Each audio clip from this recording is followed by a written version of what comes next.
let's look at sound effects.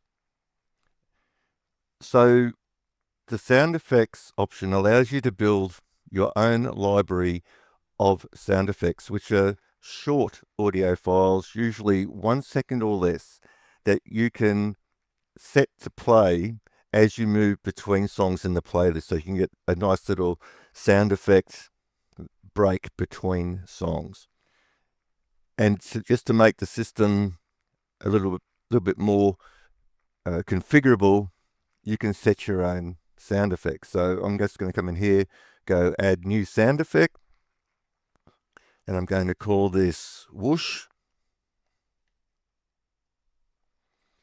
And I'm going to click on select file, and I'm going to come back to my assets folder because that's where my sound effects are. And here we have short whoosh. Let's go open and save. Okay, I can add another one. I can call this DJ Scratch, if I can spell. Select file and select this one.